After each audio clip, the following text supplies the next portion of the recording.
You're just about to receive an offer or even maybe a pay raise, and you're not 100% sure about how to negotiate. That is something that comes up all the time when I'm talking to candidates that maybe we're working with to get them their next career opportunity. Or sometimes individuals we know will call and reach out and say, hey, Linda, I'm in the middle of getting a new job opportunity and I'm about to get an offer and I'm not 100% sure if I can even negotiate at this point. What do I do? So there's a few things that you need to be aware of that, you can always negotiate in terms of a few things around your offer.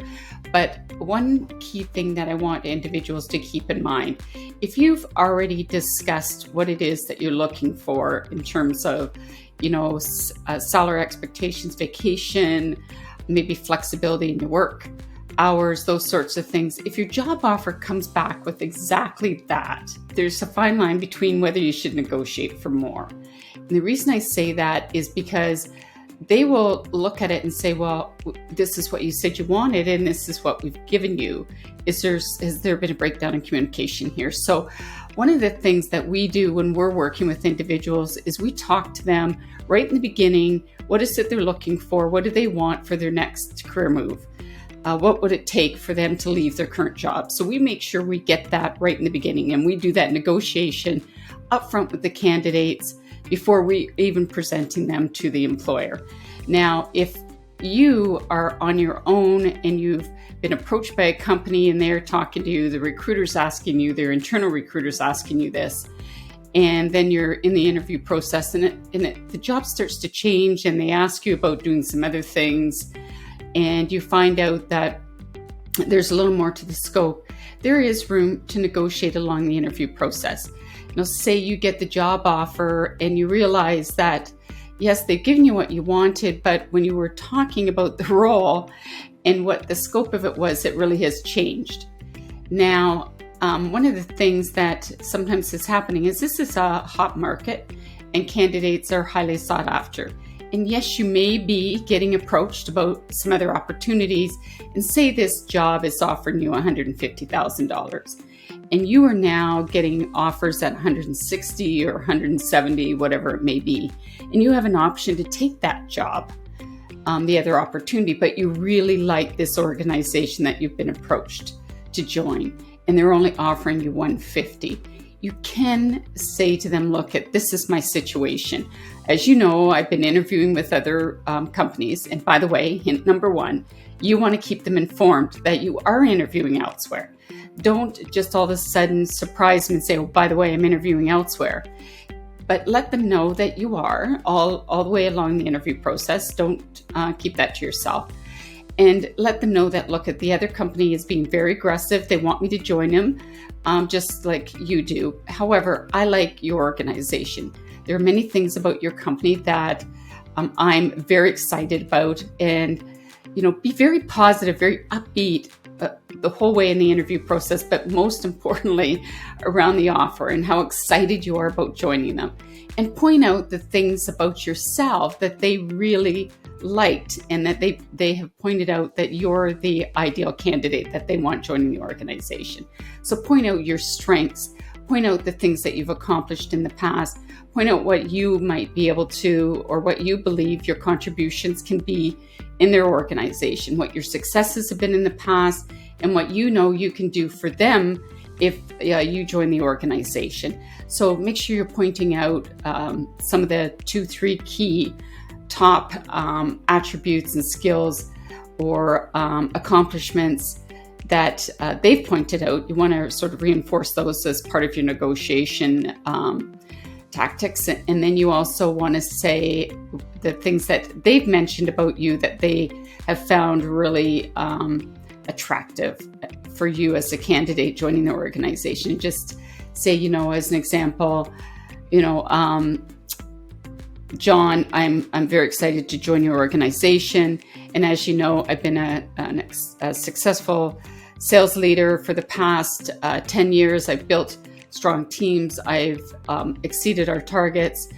We've launched new disruptive technologies.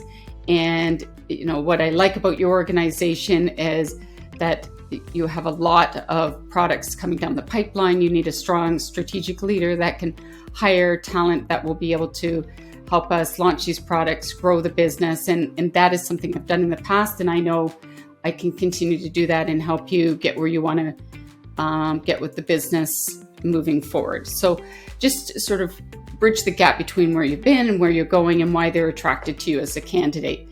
But just say that, one of the things I want to bring up is that, as you know, I've been interviewing, and two of the companies that are looking at me are coming hard on the income and some of the other things that they can offer from an organization. I'm not asking you to meet that necessarily and come right up to it, but is there any room for negotiation on the salary there, or signing bonus or anything like that?